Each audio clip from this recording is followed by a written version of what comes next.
Hello दोस्तों, मेरे इस यूट्यूब चैनल में आप सभी लोगों का स्वागत है। आज की इस वीडियो में मैं आपको बताऊंगा स्वतंत्रता आंदोलन के समय जो हमारे साथ महानायक नेता थे, जिन्होंने हमारी मदद की और हमें आज़ादी दिलाई, उन्हीं के बारे में आज हम बात करेंगे।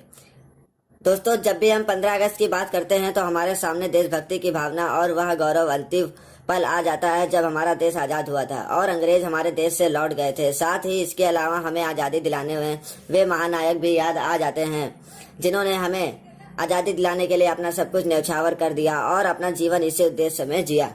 आज इस आर्टिकल में हम आपके साथ उन्हीं महान देशभक्तों का परिचय कराएंगे जिन्होंने हमें आज़ादी देकर हमारे राष्ट्र को स्वतंत्र राष्ट्र बना दिया और जिनके कारण आज हम आज़ाद जीवन जी पा रहे हैं। हमें जब भी देश की बात आए इन देश के महान नायकों को हमेशा याद कर लेना चाहिए और इनके बलिदान को कभी भी भूलना नहीं चाहिए। सबसे पहले नेता थे हमारे महात्मा गांधी। महात्मा गांधी देश की आज़ादी में जिस इंसान ने अपने सबसे ज़्यादा सहयोग दिए वे थे हमारे देश के राष्ट्रपिता महात्मा गांधी। गांधी जी ने अपना पूरा जीवन देश को आज़ाद कराने में लगा दिया और जब देश को आज़ाद दिलवा दी तब देश के खातिर ही इनको अपनी जान भी गंवानी पड़ी। महात्मा गांधी हमको हमारे देश के बापू भी कहलाते हैं, द फादर ऑफ नेशन।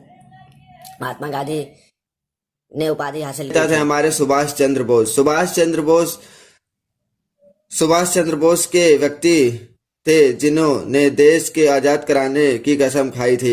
इनका मानना था कि अंग्रेजों के साथ बात करने का कोई फायदा नहीं है और हमें तभी आज़ादी मिल सकती है जब हम इनके साथ मुकाबला करें। इसी मकसद से इन्होंने आजाद सिंह हिंद फौज बनाई थी। परंतु खेद की यह बात है, अपना यह मकसद पूरा करने से पहले ही सुभाष चंद्र बोस इस दुनिया से दूर चले गए।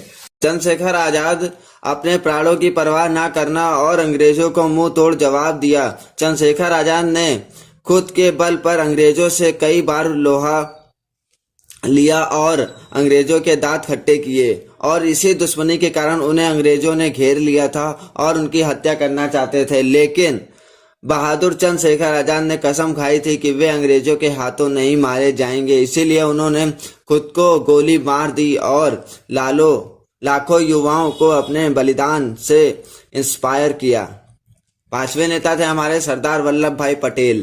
सरदार वल्लभ भाई पटेल ने स्वतंत्रता आंदोलन में भले ही उतना महत्वपूर्ण योगदान ना दिया हो, लेकिन देश की आज़ादी के तुरंत बाद देश को एकत्र कराने में सारा योगदान इन्हीं को जाता है।